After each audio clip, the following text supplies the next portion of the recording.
Hey, what's up, guys? So, this is going to be part two of the little series on how to improve your jazz rhythm and time.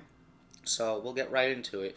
I just want to start with a quick summary of part one because the knowledge is going to carry over. So, basically, we were talking about making changes and how that relates to being in time. And the main idea that I was trying to get across was basically that if you're somebody who's trying to improve at playing changes, or you think that you're not making the changes well enough, despite the fact that your logic might be telling you that in order to fix that, you need to focus on the changes even more. Chances are, unless you're like a beginner with this kind of thing, you're probably focusing on the changes too much, and that's probably part of your problem in terms of your approach. So the exercise that I gave in that video is really helpful, I think, and it really helps you to improve internalizing the changes on any tune and just keeping it simple while keeping your place so that you can get into the right state of mind that you need to play this music. Okay? So that's all I'll say about changes for the rest of this little series. Now, so what we want to talk about today is the rhythmic component of conventional jazz phrasing, all right? And really, what I want to talk about today is about the importance of syncopation. And I know that a lot of you guys probably already know what syncopation is, and really, I'm just kind of talking about this from my own experience and the path that I've been taking, or when I've discovered things. But, like I've said before, I think that in a lot of common jazz education, it's kind of ironic because syncopation is literally jazz 101, and it's pretty much what makes jazz jazz, if you ask me, and a lot of other people. And it's really not stressed in education. So, you know, you might know what it is, but you may not treat it with the respect that it needs to have, basically, because like this needs to be one of the primary things that's on your mind when you're playing this stuff. So if you're interested or you feel like you need to improve, your rhythm, this might be one of the missing links. So keep watching because I guarantee if you don't have it already, by the end of this video, you'll definitely have more of an appreciation for the importance of syncopation. Okay? Now, I'm going to start with a little story. Like with all these three parts of this little series, I am meeting up with some music person, and they're all ironically telling me something about my time, which obviously tells me that, yeah, it really is something that I need to work on. So, in December last year, I went and I took a private lesson with Lage Lund, who I'm sure a lot of you guys know him. If you're not too familiar with different jazz artists or just getting into this, he's one of the best jazz guitar players in the world right now, so definitely check him out. He's a true master. I went to his place in Brooklyn, and first we played Stablemates. And after playing that first tune, he basically gave me this piece of advice that I want to talk about and elaborate on here today. It's probably the best thing that I took out of the lesson. And really what he told me was that he thought that I sounded really downbeat heavy. Okay? Now, even though it's not like I didn't understand that at all, like what he told me, and if you just think about the words that he used, it's not necessarily hard to kind of understand what he means. But in my opinion, for anyone to really understand anything in life, you know that you really understand it when you could put it into your own words. Because their words, maybe you'll get it, but you have to put it in your own words. And for me, you'll see with today and then the part 3, sometimes it's literally a matter of one word that can completely change the way that you think about something. So that happened to me months later. Like I said, I took the lesson in December. This was probably around this past March or April when I finally really felt like I understood truly what he was telling me. So the word that it was for me is default, okay? Because when he says that you sound very downbeat heavy, the first place where my head went was it started to immediately make me more conscious of where exactly I'm starting my phrases. If this is a downbeat, 1, 2, 3, 4, you just don't want to be starting them right there. I mean, if you was right before it, that would be a syncopation, which we'll talk about. You can be right after it. It may not be the same beat, or you can be behind the beat a little bit, but still kind of counting as the same beat. But when you're right on top of it, it just doesn't feel good for this music, because that's not really what makes this music. So like I said, the word default really makes my brain think differently about this stuff. Because here's the thing: let's review what we should know about syncopation. Um, you have your four beats, the downbeats, 1, 2, 3, 4, and those are your beats. Now, if we're at the level of eighth notes, most of us know that syncopation is when you accent the upbeat, okay? But you should also know that whatever upbeat comes before a given downbeat, it counts as that same downbeat, almost melodically speaking. So, what that means is, if the and of four, treat the and of four as if it was the downbeat of one. The and of one is like the downbeat of two, the and of two is like the downbeat of three, and then the and of three is like the downbeat of four. Okay? That only applies if you don't have two eighth notes in a row. Like if you have a note on the and of four and then on the downbeat of one, like two eighth notes in a row, then it would be kind of treated as a different thing. But if you're not doing it like that, if you just have something like on the downbeat of one, you could play the and of four instead, and it'll be like the syncopated version of it. So, a very simple example: if I play Autumn Leaves, the way it was written with the pickup, it starts in the downbeat of two, and it's just downbeats: 1, 2, 3, 4, 1, 2, 3, 4. Okay, let's say I took the first then the last one and syncopated it. It'd be this: 1, 2, 3, 4, 1, 2, 3.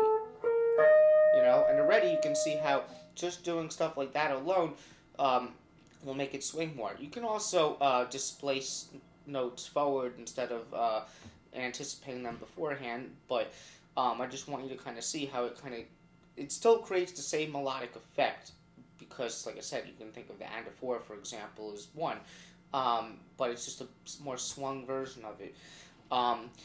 So we can all feel that, like what the syncopation is doing. Let's just say I syncopate 1, 1, 2, 3, 4, and 1, 2, 3, 4, and 1, 2, 3, 4. Even just me counting it verbally, you can hear what that syncopation does to the music or to the feel. It basically creates this push, this forward motion, okay? Now, this is why default is the most important word to all this to me, because we can all feel what that does, and it's nothing new. I can understand how syncopation makes the music groove, but the thing is, even if you play something on an upbeat, yeah, that's great. You gave it some motion. It puts the ball into play, but the whole thing with this music, the way the time feels, is you're constantly creating a forward motion, and this can apply to all styles, but we're really talking about, like I said, conventional styles of jazz, like swing, bebop, hard bop, things that the average person thinks about when they hear the word jazz.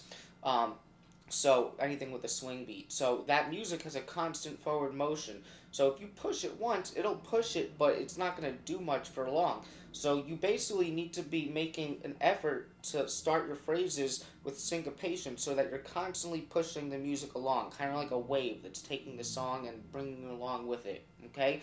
That's why you should just think default. Do you need to overthink this and literally start everything with an upbeat? Absolutely not. Can you play downbeats? Of course you can, and they can punctuate, and you can make some cool accents. You can use dotted quarter notes, which basically alternate between accenting downbeats and upbeats, all these great things. But just in general terms, you should keep in the back of your head the idea that you want to just go to syncopation as a default, because most people don't do that. Most people, and I think, again, this goes back to the reason is when we learn jazz, a lot of people, they're so concerned with the changes. Like if you're going to learn how to play over, say, a 2-5-1 in C major, you might do something like this. You learn a line like that to arpeggiate the changes. And look what you're doing. You're always starting on the downbeats of 1, 3, 1, and 2, and 3, and 4, and 1. And yeah, it's correct, but it doesn't have the right feel for this music, the way the music was actually created, I think. And when you're always learning to play songs like this and to arpeggiate changes, because you need to know how to arpeggiate changes, but I don't think that it's the proper thing to start with if you were going to learn this the right way from the beginning, because I think that's what's causing the bad habits with people. It's causing people to think about what they're playing over a set of changes the wrong way. And you need to start from a more simpler foundation.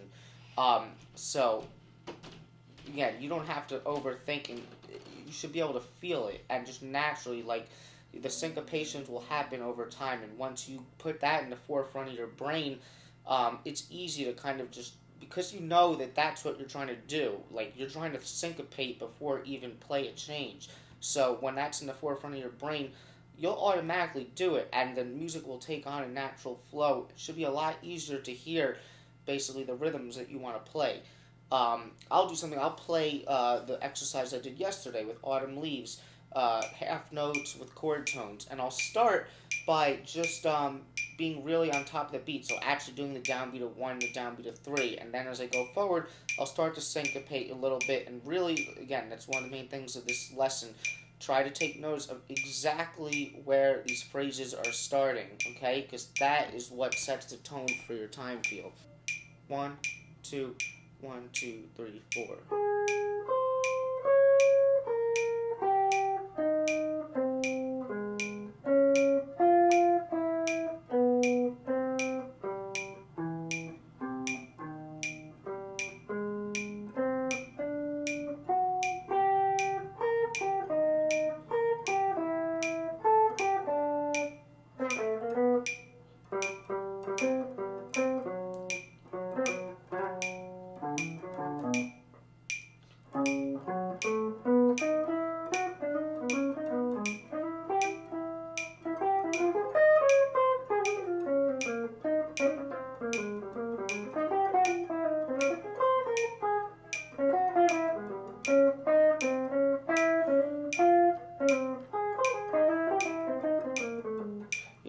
Getting a little off there. I'm not really actually trying to intentionally do anything there. I'm just trying to play.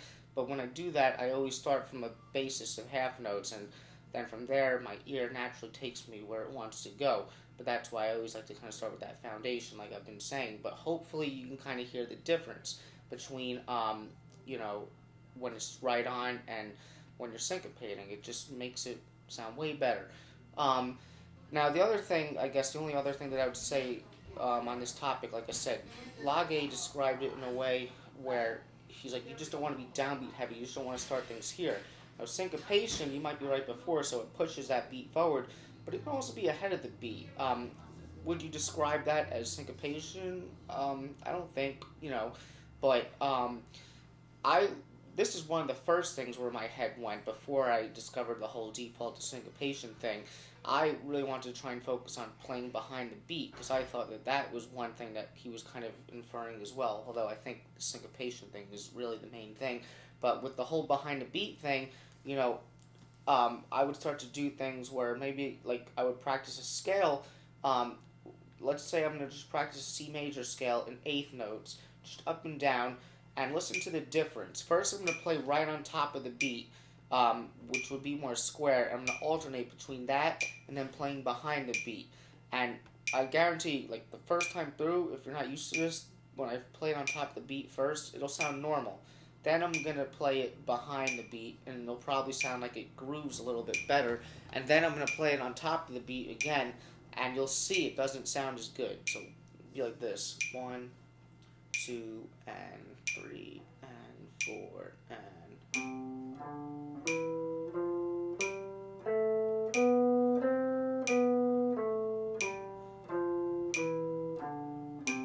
behind.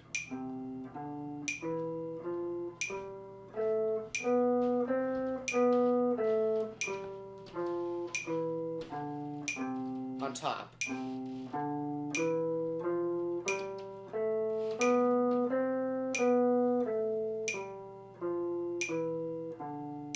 Behind.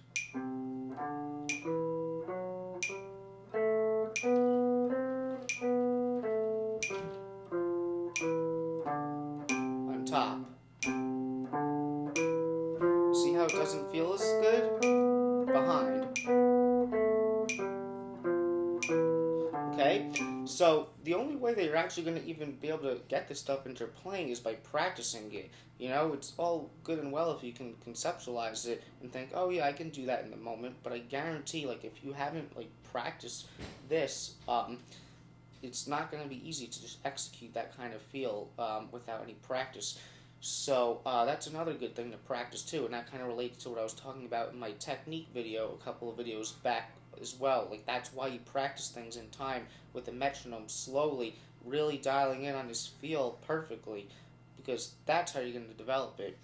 Um, and, this thing in particular, I mean, I showed you, I was kind of using the same exercise that I used in the first video. Is there an exercise to help you at defaulting syncopation?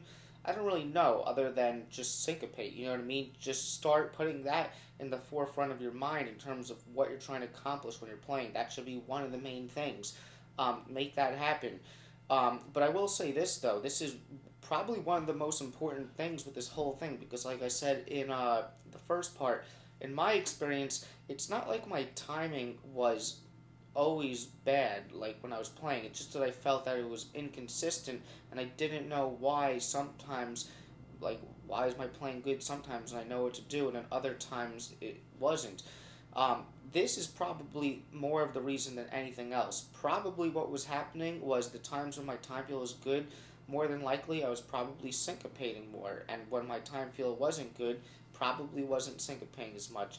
But that's why now that I have more strong of an awareness of it, now it can be more consistent in my playing. So that's why I wanted to tell you guys this too. If you, now that after hearing me talk, if you're realizing, wow, I really, I know what syncopation is, but I don't like really actually think about it when I'm playing, even if it's happening. Trust me, start making this, um, treat this with primacy. Like, this should be taken care of before anything else with your notes. Before you decide what notes you're gonna play, what chord tones or whatever, do this. Practice this in a modal example, something that doesn't have any changes. This way, it's a lot easier. You don't have to think about changes. That's how you'll get better at this. And then, combine it with the exercise I told you in the first part. Then you'll start getting to where you need to go.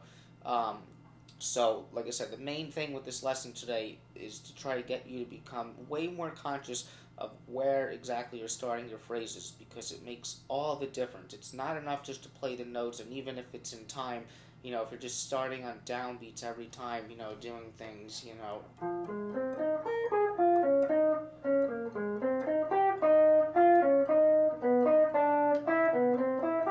mean, it almost sounds like a piece of classical music, which nothing wrong with, but it doesn't groove, it doesn't have that jazz feel. So that's what we're trying to accomplish here. So that's what I would think about.